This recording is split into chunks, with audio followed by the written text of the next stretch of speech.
vamos entrar, fazer um paralelo naquilo que Paulo estava ensinando. Será que havia uma discrepância naquilo que Paulo estava ensinando a respeito daquilo que Jesus estava dizendo, foi colocado por Jesus e que está nos evangelhos, principalmente no evangelho joanino? Você pode ler, Mário, lá na carta aos Tessalonicenses, tá? 1 aos Tessalonicenses, capítulo 4, versículo 17. Então você vai ver realmente aquilo que Paulo estava querendo dizer a respeito disso aí, que já foi comentado, mas eu queria que você fizesse a leitura para reforçar. Eu não sei se você pode ler também, antes de você ler esse versículo da carta aos Tessalonicenses, eu queria que você lesse Hebreus, porque já coloca naquela linha de pensamento que a gente estava falando sobre a cidadania celeste, a cidadania celestial. Então vamos lá, Hebreus capítulo 11, versículo 16. Conseguiu localizar aí o texto? Tá? Mas você pode ler um pouquinho antes, se você quiser, para ficar melhor. Bem, aos Hebreus capítulo 11, versículo 10. Porque esperava a cidade que tem fundamentos, da qual o artífice e construtor é Deus. Pela fé também a mesma Sara recebeu a virtude de conceber e deu à luz, já fora da idade, porquanto teve por fiel aquele que lhe tinha prometido. Pelo que também de esse já amortecido descenderam tantos em multidão como as estrelas do céu, e como areia inumerável que está praia do mar. Todos esses morreram na fé, sem terem recebido as promessas, mas vendo-as de longe e crendo, abraçando-lhe, confessaram que eram estrangeiro peregrino na terra. 14. Porque os que isto dizem claramente mostram que buscam uma pátria. E se na verdade se lembrassem daquela de onde haviam saído, teriam oportunidade de tornar. Mas agora desejam uma melhor, isto é, a celestial. Pelo que também Deus não envergonha deles, de se chamar seu Deus, porque já lhe preparou uma cidade. Está vendo? Está vendo o que eu estou querendo falar? É exatamente a questão da cidadania celestial, que as pessoas seriam compradas com preço de sangue, pago por Jesus no madeiro, exatamente para serem separadas, para herdar esse lugar. Agora, eles já tinham a cidadania, eles já não pertenciam mais a esse mundo, mas sim ao reino de Cristo, que fica num lugar perfeito, num lugar... E você vê que a carta aos Hebreus, porque a gente não vai ter tempo para isso, mas quem leu a carta aos Hebreus, exatamente fala de um tabernáculo celestial, tá? De um lugar, de um templo que não foi construído por mãos humanas. Se você for ver, examinar bem, estudar a carta aos Hebreus, que na verdade foram os discípulos de Paulo, tentando convencer os irmãos da igreja da Judéia, que tinham um pensamento mais focado no judaísmo, eles eram considerados por aquela escola de Paulo como judaizantes, tá? E eles eram chamados de ebionitas, porque ebionitas não no sentido... porque existia um líder chamado Ebion, isso é mentira, já foi uma falácia, foi jogada por terra. Mas ebionitas no sentido de pobreza mesmo, porque Evionim vem no sentido de pobres, são pobres, que aqueles que se despojavam de todos os seus bens materiais para compartilhar com o seu próximo, tá? Porque eles viviam em comunidades comunistas. Isso porque eles estavam realmente pensando numa entrada de um reino messiânico. Eles estavam aguardando o Messias. E que eles estavam pensando só na parte da purificação espiritual e, na verdade, largaram todos os seus bens materiais para trás para herdar, para fazer parte do reino de Deus. Mas um reino que não fica no céu. Essa é a questão de Paulo, querendo convencer eles, tá? Porque eles estavam no pensamento mais centrados exatamente num pensamento mais judaico, que ninguém iria morar em céu, mas que o reino messiânico ficaria na terra, numa Jerusalém restaurada. Tá? Então, eles estavam aguardando o Messias que iria fazer essas reformas, iriam levá-los como cabeça das nações. É isso que eles estavam aguardando. Uma Jerusalém terrestre, um santuário terrestre. Já a carta aos Hebreus tentam convencê-los do contrário, que, na verdade, eles estavam louvando o imperfeito. Então, na verdade, o conceito judaico é de uma Jerusalém restaurada na terra, tá? De um santuário terrestre, de um reino messiânico que fica aqui, tá? E, na verdade, de um Israel restaurado como cabeça das nações, tá? Então era isso que eles estavam pensando, e é um conceito totalmente oposto daquilo que Paulo estava ensinando, da escola paulina. Então eles prepararam a carta aos Hebreus para tentá-lo convencê-lo do contrário, tá? E que eles deveriam almejar algo melhor, tá? Que a lei de Moisés era algo transitório, assim como todos os símbolos judaicos eram algo transitório, e que aquela fase já foi passada, e que eles deveriam entrar numa coisa mais aperfeiçoada. Olha o perfeito, a questão do perfeito aqui, do mundo nominal, tá?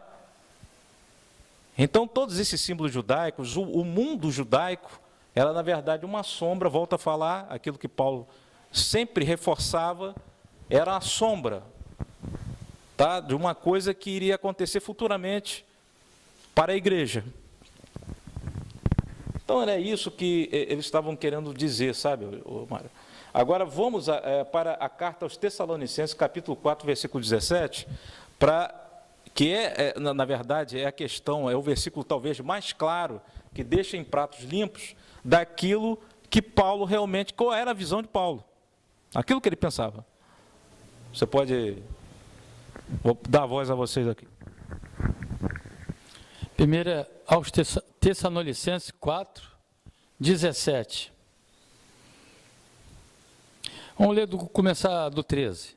Não quero, porém, irmãos, que sejais ignorantes acerca dos que já dormem, para que não vos entristeçais, como os demais que não têm esperança. Porque se cremos que Jesus morreu e ressuscitou, assim também aos que Jesus dorme, Deus os tornará a trazer com ele. Dizemos-vos, pois, isto pela palavra do Senhor, que nós, os que ficarmos vivos para a vinda do Senhor, não precederemos os que dormem, porque o mesmo Senhor descerá do céu com alarido e com a voz de arcanjo e com a trombeta de Deus, e os que morreram em Cristo ressuscitarão primeiro. Depois nós, os que ficarmos vivos, seremos arrebatados juntamente com ele nas nuvens, ao encontrar o Senhor nos ares, e assim estaremos sempre com o Senhor. Aí, está vendo? Aquilo que Paulo pensava, ele não pensava que Jesus iria voltar com o seu reino. Na versão católica você tem, na verdade, aquilo que está nos manuscritos gregos, porque a versão que você tem hoje disponível é a versão Almeida, aquilo que você tem na tradução, na verdade, foi alterada pelos padres, tá? Quando é falado, quando Jesus tem aquela ocasião que fala com um daqueles condenados. Ele já na cruz, naquele momento de sofrimento dele, e você tem dois ladrões ali, um do seu lado direito e outro do esquerdo. Então ele fala com um dos ladrões a respeito do reino dos céus, ou com um ladrão arrependido, no caso. E o ladrão fala assim, Senhor, lembra-te de mim na vinda do teu reino. Lembra-te de mim quando vieres com o teu reino. Mas isso está no manuscrito grego, tá? Que foi restaurada na Bíblia de Jerusalém. Aqueles que tiverem a oportunidade de ter uma Bíblia católica de Jerusalém, você vê que os padres ali restauraram o texto conforme os manuscritos gregos. Porque na versão que você tem Almeida, nessas versões aí, protestantes, evangélicas, você vê um texto adulterado. Tá? Quando entrares no teu reino, aí já batendo com o que Paulo fala. Paulo disse que as pessoas entrarão no reino. Tá? Jesus, ele falou que ele vai vir com o reino dele. E aí, quem está certo, Jesus ou Paulo? Deu para você entender o meu pensamento aqui, a linha de raciocínio em cima disso aí? Então há uma discrepância, há um antagonismo, entendeu? Uma divergência de ideias. Quem estava certo, Jesus ou Paulo, na questão do arrebatamento? Aí eu deixo a pergunta para quem quiser responder, mas essa eu gosto de puxar a orelha das pessoas aí e aguçar a curiosidade. Só assim a gente consegue sair de se desprender, na verdade, se desengessar da capa da religião, porque a religião, na verdade, tenta esconder alguns fatos, distorce a realidade para tentar colocar as suas ideias. Então, na verdade, o que eu faço, o que a gente está tentando fazer aqui, é fazer as pessoas raciocinarem. Tá? E mexe com a cabeça dos outros, né? Porque é uma coisa que as pessoas ficam pensando e, na verdade, não é aquilo. Tá? Então, quem está certo, Jesus ou Paulo? Essa é a questão. Agora, vamos ver. Você ia ler, eu mandei você ler alguma coisa, não sei, me perdi. Ah, tá, se você quiser, se você pode até encontrar essa passagem, acho que a gente vai perder tempo, já disse, né? Eu já falei aqui de cabeça. Então, para as pessoas que quiserem verificar isso, é a passagem clássica daquele ladrão na cruz, tá? Que as pessoas quiserem procurar. Agora, vamos a uma passagem que Paulo fala, eu vou dar aqui para você, sabe? Deixa eu ver. Tá? Uma passagem sobre o arrebatamento paulino. Tá?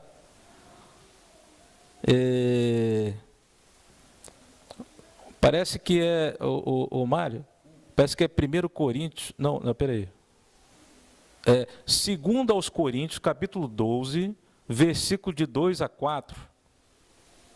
Tá? Você pode abrir em 2ª carta aos Coríntios, capítulo 12, versículo de 2 a 4, e que você tem um evento que Paulo, ele diz que há 14 anos, uma pessoa, que na verdade, aquela pessoa era ele, tá? Ele mesmo. Então, 2ª carta aos Coríntios, capítulo 12. Capítulo 12, versículo de 2 a 4, que você tem aí uma experiência espiritual de Paulo, em que ele foi arrebatado, entendeu? E que ele foi a um lugar, um determinado lugar, e falou com anjos, com o próprio Jesus, não sei, que ele não quis nem muito falar, né? Adentrar os detalhes da sua experiência espiritual. É aí que depois ele fala que foi dado um espinho na carne para ele engolir o orgulho dele e etc. Entendeu? Mas o negócio foi a experiência que ele teve sobre esse tal arrebatamento. Aí vamos ver se tem sentido daquilo que ele mesmo falou anteriormente que em uma das cartas dele, ele fala que jamais uma pessoa pode ir em carne, né? Isso. Ao lugar metafísico, ao reino de Cristo. Nem sangue nem carne pode herdar. Nem sangue nem carne pode herdar o reino dos céus. Então já tem uma, vamos dizer assim, já uma coisa que meio que não encaixa, que não bate, não encaixa exatamente naquilo que ele havia dito. Então ele está discordando, fazendo uma discordância daquilo que ele mesmo falou. Tá? Então ele não poderia ir em carne, só poderia, entre aspas, espiritualmente. Agora eu gostaria que você fizesse a leitura para as pessoas que tiverem a oportunidade de acompanhar na sua própria Bíblia esse versículo aí. Bem, segundo aos Coríntios, capítulo 12. A começar no primeiro versículo, para nós entendermos melhor. Em verdade que não convém gloriar-me, mas passarei as visões e revelações do Senhor. Conheço um homem em Cristo que há 14 anos, se no corpo não sei, se fora do corpo não sei, Deus o sabe, foi arrebatado até o terceiro céu. E sei que tal homem, se no corpo, se fora do corpo, não sei, Deus o sabe, foi arrebatado ao paraíso e ouviu palavras inefáveis de que o homem não é lícito falar. Bom, aí ele conta a experiência que ele teve espiritual, que ele não sabe se ele foi em corpo. Se ele foi em corpo, ele está discordando dele mesmo. Porque nem carne nem sangue pode habitar o local metafísico, que ali é o espiritual. Tá? Então, ele está discordando dele mesmo. Tá? Se ele foi espiritualmente, aí vamos entrar aqui e fazer uma análise dentro da visão judaica, dentro do conceito judaico, porque ele, na verdade, ele está misturando um conceito judaico com a filosofia dele aí. Tá? Então, vamos ver o que o judaísmo fala a respeito de terceiro céu. Tá? Então, aqui são os Shamayim. Shamayim, para quem não sabe, é céus, ou equivalente ao universo. Tá? São as esferas, os planos, em que tem as regiões celestiais, vamos falar assim, né? Então você tem o primeiro que é Rakia, que quer dizer firmamento. Tá? É o local onde é o plano mais baixo, o plano mais baixo da parte celestial, seria o firmamento. E depois você tem a Shekakim, tá? Que é a camada mais alta de nuvens. Tá? Shekakim. Tá? E depois você tem Zevul, que na verdade já é o espaço sideral. Tá? E no espaço sideral você tem os planetas, você tem os astros. Tá? Então, Paulo, ele parou aqui. Ele foi até o terceiro céu, ou seja, ele foi ao espaço. Se ele foi em carne... Hã? Não tem como em carne. Se ele foi em carne, entendeu? Se ele não sabe se ele foi dentro do corpo ou fora do corpo, se ele foi em corpo, ele não vai conseguir sobreviver à viagem. É necessário uma roupa de astronauta, um capacete, é necessário ele respirar. Ele não vai aguentar a pressão, os raios cósmicos. Como é que vai ser ele fazer a viagem em corpo? Mas o pessoal pode falar que foi o Senhor que levou. É plano de Deus. Tá? Mas como ele vai fazer essa viagem em corpo? Só se ele for dentro de uma nave espacial. Então ele foi sequestrado. Será que Paulo foi sequestrado por um disco voador? Uma carruagem de fogo? Que eles dizem, né? Vamos botar um termo mais bíblico. Pode ser um carruagem de fogo. A gente não sabe, né? Tá? Entendeu? Será que Paulo ele foi sequestrado e levado a um outro planeta que ele chamou de paraíso? É dessa maneira? Tá? Agora, se ele foi espiritualmente, ele fez aquilo que os espíritas chamam, tá? Os esotéricos, os espíritas, inclusive eles fazem toda uma indução, uma preparação para esse tipo de viagem, tá? Que eles chamam de viagem astral. Então, eles adormecem, e conseguem destacar a parte da sua consciência, né? O que as pessoas chamam de espírito, e consegue fazer uma viagem astral, se desligando do seu corpo físico, inclusive a experiência que eles contam, que eles chegam a ver do lado de fora o seu próprio corpo, na cama. Tá? E eles fazem a projeção da sua própria consciência e fazem essas viagens a outros, eles chegam aí a outros universos, a outros planetas, tá? E têm contato e falam com esses seres de luz, tá? O que as pessoas chamam de anjo, tá? E sempre dessa maneira, eles no testemunho deles, desses espíritas, desses médiuns, eles falam que entram em contato com seres de roupas brancas, seres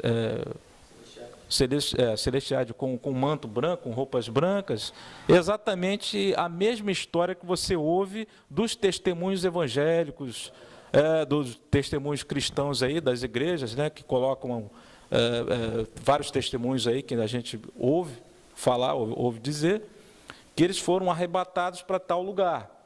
Então, aí que eu falo, será que Paulo e essas pessoas até hoje que dizem que têm essas experiências de arrebatamento celestial, que vão a um lugar celestial, que veio uma terra magnífica, onde tudo lá era perfeito, a grama perfeita, os animais, as frutas. Ou seja, Paulo disse que foi arrebatado ao paraíso.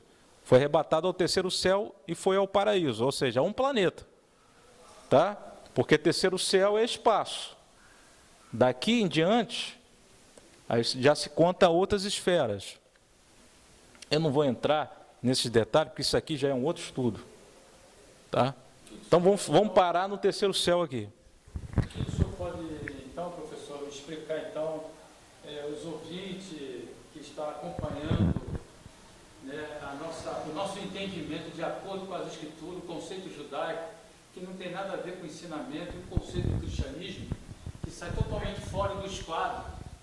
O que o professor pode, então, dizer sobre então, a tomada de Elias ao céu?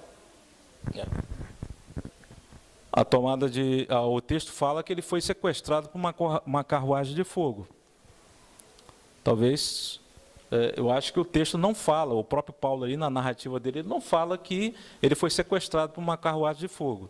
Ele não foi transladado de um lugar para o outro, através de uma carruagem de fogo. Ele só fala assim, bota em dúvidas, não sabe se foi em corpo. E a questão é, Paulo ele fez uma viagem astral ou foi sequestrado por um disco voador?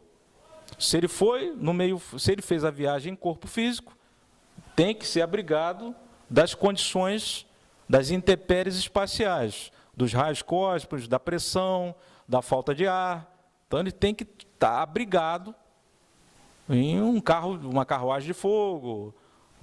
Vamos usar um termo bíblico, como já disse, né? Seria uma nave espacial. Agora, espiritualmente, tá? Espiritualmente ele faria o que os médiuns, os espíritas dizem, que eles chamam de viagem astral.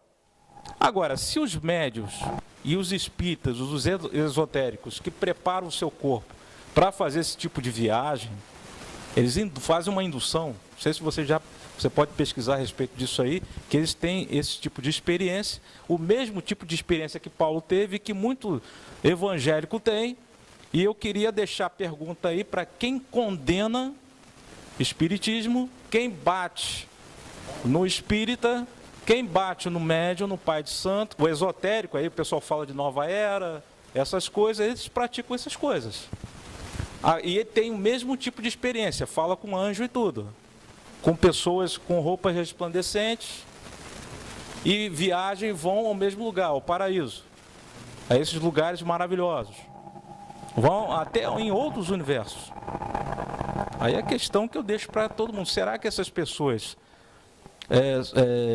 vão para o inferno? Será que essas pessoas que têm o mesmo tipo de experiência que eles têm, são privilegiados como eles também são? Ou são pessoas condenadas segundo a visão do cristianismo evangélico aí, ou do cristianismo? Hã? Aí eu deixo a pergunta para quem quiser responder. Essa é outra pergunta também que eu gosto de deixar perguntas para quem quiser responder. Tá? Então, seria que o espírita, que tem o mesmo tipo de experiência, faz a projeção astral, faz a viagem astral, e visita o paraíso, conversa com seres celestiais. Aí eu pergunto, eles são condenados, vão para o inferno, ou são eleitos igual a eles também? Será que Paulo fez uma projeção astral? Será que Paulo foi sequestrado por um disco voador, por uma vimana?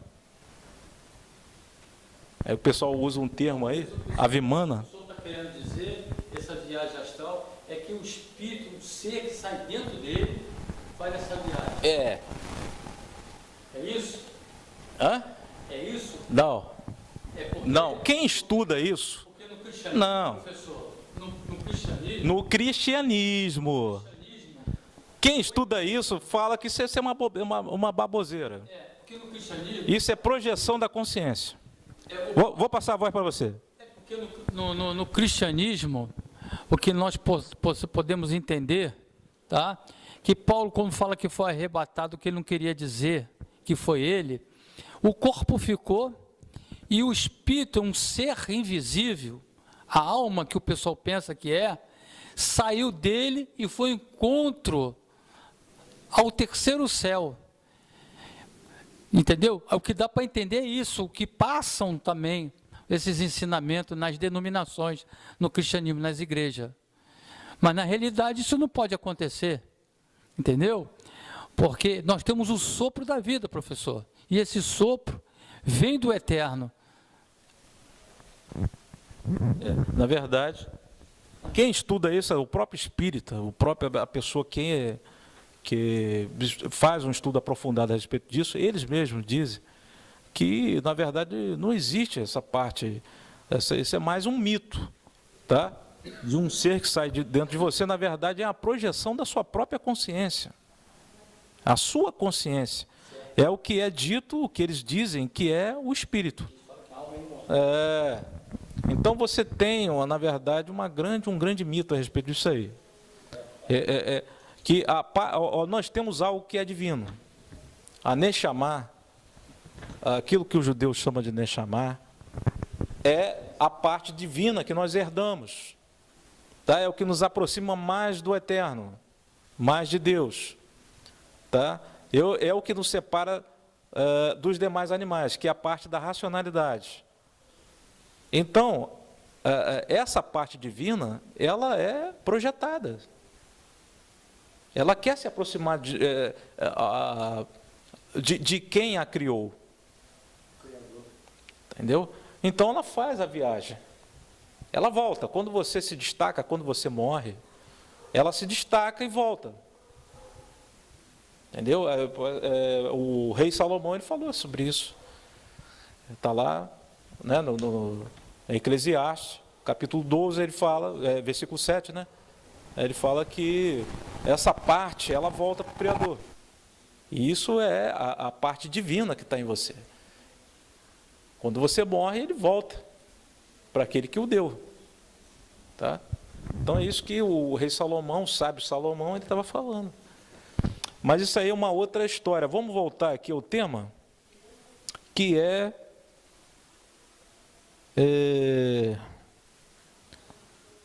nós falamos lá, vamos ver naquilo que foi dito aqui, e que Paulo se contradisse lá em 1 Coríntios, capítulo 15, 50 a 53.